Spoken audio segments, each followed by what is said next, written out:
Real Kashmir football club. ఈ web series Sony live ఓటీటీలో తెలుగులో కూడా అవైలబుల్ గా ఉంది. రియల్ ఇన్సిడెంట్స్ ని బేస్ చేసుకొని ఈ సిరీస్ ని తీశారు. 2016 ఆ టైంలో శ్రీనగర్ లోని ఒక లోకల్ జర్నలిస్ట్ ఒక ఇన్వెస్టర్ సహాయంతో కాశ్మీర్ లోని యూత్ వైలెన్స్ వైపుకు వెళ్తున్నారు, వాళ్ళని ఎలా అయినా డైవర్ట్ చేద్దాం, వాళ్ళకు ఒక ఇన్స్పిరేషన్ గా ఉంటుంది. అలాగే కాశ్మీర్ తరఫున ఆడి కాశ్మీర్ కి ఒక గౌరవం, ఒక గుర్తింపు తెద్దాం అనే ప్రయత్నంతో ఈ క్లబ్ ని స్టార్ట్ చేశారు. స్టార్ట్ చేసినప్పుడు కంప్లీట్ గా స్క్రాప్ తో మొదలుపెట్టి ఇప్పుడు ఇంటర్నేషనల్ స్థాయి దాకా తీసుకెళ్లారు. అయితే ఈ సిరీస్ లో వాళ్ళ ఇనిషియల్ జర్నీని మాత్రమే చూపించారు. ఒక్క ముక్కలో చెప్పాలంటే ఈ సిరీస్ నాకు నచ్చింది. 8 ఎపిసోడ్స్ తో దాదాపు 5 గంటలు డ్యూరేషన్ తో ఈ సిరీస్ ఉంది. ఇనిషియల్ ఎపిసోడ్స్ చాలా ఇంట్రెస్టింగ్ గా ఎంగేజింగ్ గా ఉన్నాయి. అయితే మధ్యలోకి వచ్చేటప్పటికి ఆ ఎపిసోడ్స్ కాస్త బాగా స్ట్రెచ్ చేసినట్టు స్లోగా బోరింగ్ గా వెళ్ళినాయి. మరలా ఎప్పుడైతే డగ్లస్ అని ఒక ఫారినర్ కోచ్ దింపారో అక్కడ నుంచి లాస్ట్ ఎపిసోడ్స్ మరలా బాగున్నాయి. కాశ్మీర్ లోని పొలిటికల్ అన్సర్టెనిటీని, ఆ కర్ఫ్యూస్ ని, వైలెన్స్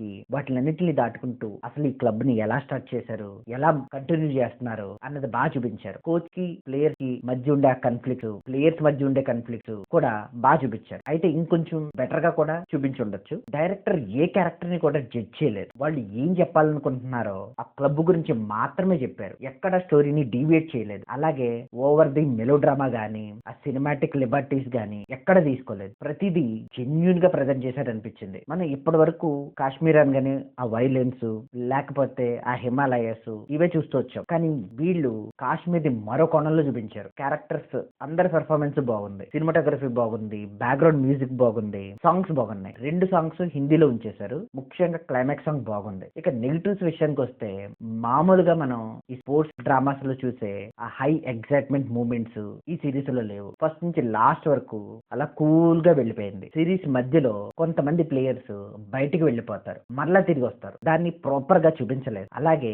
ఇన్వెస్టర్ కి బ్యాక్ డ్రాప్ స్టోరీ పెట్టారు. ఆ స్టోరీని ప్రాపర్ గా ఎస్టాబ్లిష్ చేయలేదు. అసలు ఆ స్టోరీ లేకపోయినా ఈ సిరీస్ కి వచ్చే నష్టం లేదేమో అని నాకు అనిపించింది. తెలుగు డబ్బింగ్ బాగుంది, ఎక్కడ వైలెన్స్ గానీ ఫౌల్ లాంగ్వేజ్ లేదు. సో ఫ్యామిలీతో కలిపి చక్కగా చూడొచ్చు. సో ఓవరాల్ గా ఈ సిరీస్ కి నేను ఇచ్చే rating 3.25 out of 5. It's purely my opinion. Thank you.